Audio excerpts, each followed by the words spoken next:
That's our general approach.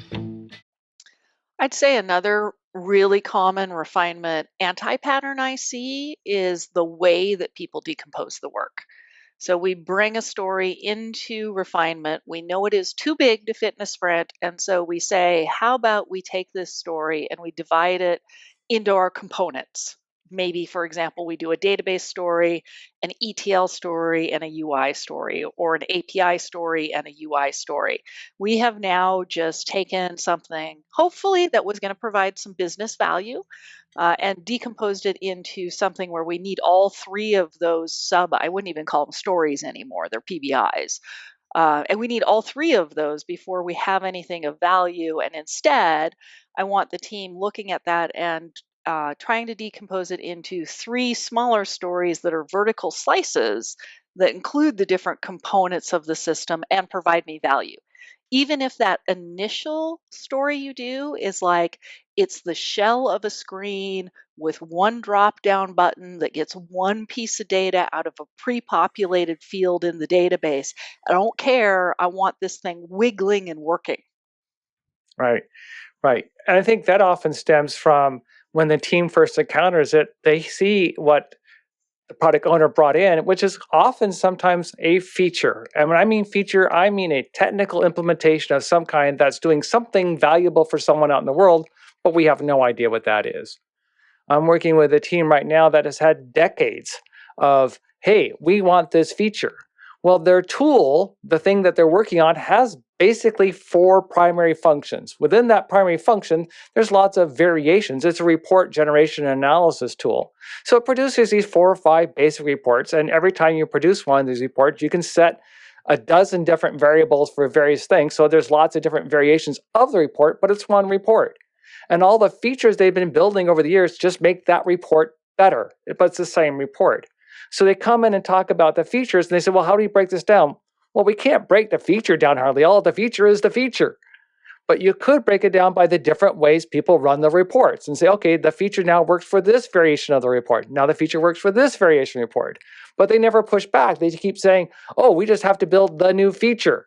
And so when it comes in as a feature and the teams latch onto it because they are technical and they go, well, that sounds like a technical thing I can build, then they have a really hard time breaking it down because the feature is the feature. And then they tend to do what Jenny says, okay, we'll break it down by architectural components because we could at least figure that out. It's a technical thing. We can break it down by this technical parts. We could do that. As opposed to saying, how do we create these vertical slices Jenny's talking about that have maybe not the entire value, not a releasable amount of a value, but have a sliver of the value that is completely exercising the architectural stack. And sometimes I've actually seen that teams really want to try that more vertical slicing approach and they bring a story to me and I look at the story and I talk to them about it and I go, the decision that you made earlier with the feature or epic that you were looking at how you decompose that has actually made it so this story can't be decomposed in a vertical slice way. We actually have to back up back to the epic and rethink about how they sliced that so that we can slice that into kind of big stories underneath the epic that are vertical slices that we can then slice down into smaller vertical slices. So sometimes you have to actually go back a couple of steps and change what you're doing early on. And I think that's kind of what Earl was getting at. Right. I think, Jenny and I just were working with a client that had that in spades, that they really needed to understand the epics that were driving these smaller stories in their backlog.